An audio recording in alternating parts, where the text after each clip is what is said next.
नमस्कार मित्रांनो, अभ्यासवाणी या चॅनलवर तुमचं स्वागत आहे. अभ्यासवाणी रोज अभ्यास रोज प्रगती. आज 26 जानेवारी आपल्या देशाचा प्रजासत्ताक दिन. आजचा दिवस फक्त सुट्टीचा नाही, फक्त परेड पाहण्याचा नाही, तर भारत खऱ्या अर्थाने स्वतंत्र झाला तो दिवस आहे. आजच्या या व्हिडिओमध्ये आपण जाणून घेणार आहोत 26 जानेवारी 1950 रोजी नेमकं काय घडलं, संविधान म्हणजे काय आणि हा दिवस आपल्यासाठी इतका खास का आहे. रिपब्लिक डे म्हणजे काय. मित्रांनो, 15 ऑगस्ट 1947 रोजी भारत स्वतंत्र झाला, पण तरीही आपल्याकडे स्वतःचं संविधान नव्हतं.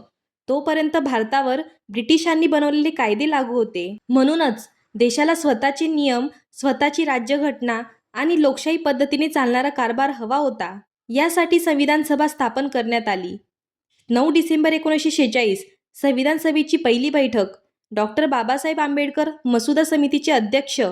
जवळजवळ 2 वर्ष 11 महिने 17 दिवस 11 सत्रे आणि 165 पेक्षा जास्त बैठकांनंतर भारताचं संविधान तयार झालं. हे संविधान म्हणजे जगातील सर्वात मोठं लिखित संविधान. मग प्रश्न येतो, 26 जानेवारीच का. मित्रांनो, 26 जानेवारी 1930 रोजी काँग्रेसने पूर्ण स्वराज्याचा ठराव मंजूर केला होता. त्यामुळे 26 जानेवारी 1950 रोजी संविधान लागू करून तो दिवस इतिहासात अजरामर करण्यात आला. भारत प्रजासत्ताक कसा झाला. 26 जानेवारी 1950 रोजी भारताचं संविधान लागू झालं. ब्रिटिश राजा हा देशाचा प्रमुख राहिला नाही. भारत प्रजासत्ताक राष्ट्र बनला.